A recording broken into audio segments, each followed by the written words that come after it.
আসসালামু আলাইকুম। সবাই কেমন আছে? আশা করি সবাই সুস্থ আছেন, ভালো আছেন। এটা আমার নতুন চ্যানেল, আর আমি নোয়াখালীতে থাকি। আমার দুইটা নাম, একটা হলো রহিমা, আর আইডি কার্ডে আমার বাবা মা সব করে রাখছে রহিমা। আর আরেকটা হলো যেহেতু মা পরে লাস্টে দিয়ে আমার হাজবেন্ডে রাখছে শিমু। তো আমার এই নতুন চ্যানেলে সবাই সাপোর্ট করবেন আশা করি, আর সবাই আমার পাশে থাকবেন। আমার আগে একটা চ্যানেল ছিল, ওই চ্যানেলটা নষ্ট হয়ে গেছে।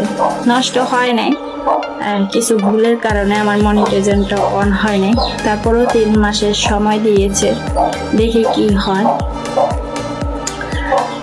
তো শিমুর ব্লগ প্ল্যানে সবাই ঘুরে আসবেন, আমার পাশে থাকবেন। আমি কি কি কাজ করি তো আপনাদের সাথে শেয়ার করব। আমার একটা ছোট সংসার, ওই সংসার নিয়ে আমি কাজ করি, যা কাজ করি আপনাদের সাথে শেয়ার করি। আমার ছেলে মেয়ে আছে, তো আপনাদের সাথে শেয়ার করব। আমাকে সাপোর্ট করবেন। আমরা একজন অপরের সাথে থাকলে ইনশাআল্লাহ সামনের দিকে এগিয়ে যেতে পারবো। তো দেখতে থাকুন, আমি আজকে কি কি কাজ করি আপনাদের সাথে শেয়ার করব, সাথেই থাকবে।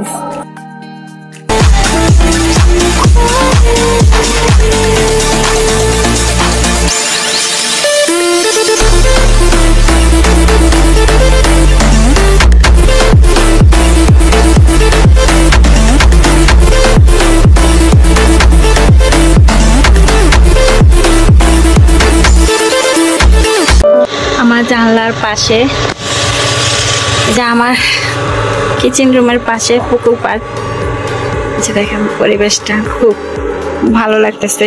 আর এখানে শাপলা তরকারি আসছিল, ডিপে রাখছিলাম আমি।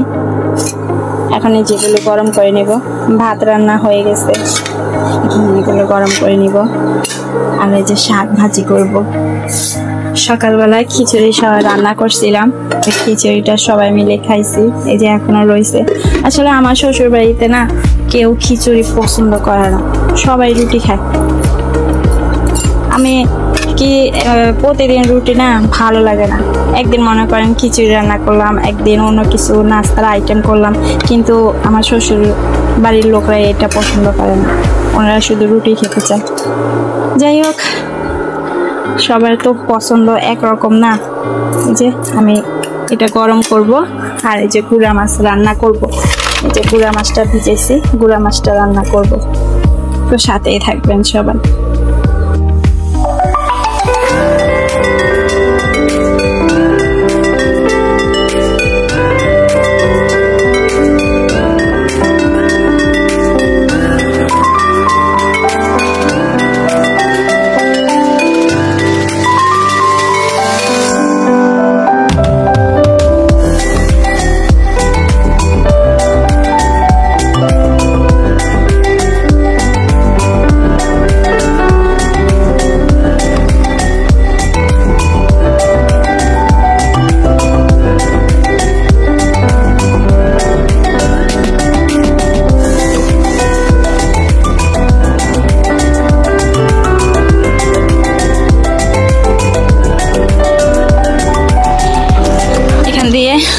গুঁড়া মাছ হয়ে গেছে, গুঁড়া মাছটা হয়ে গেছে সুন্দরভাবে। আর মোরগদেরকে আদা দিয়ে আসলাম। আসলে আমি শখ করে এগুলো পালি, আমার থেকে ভালো লাগে।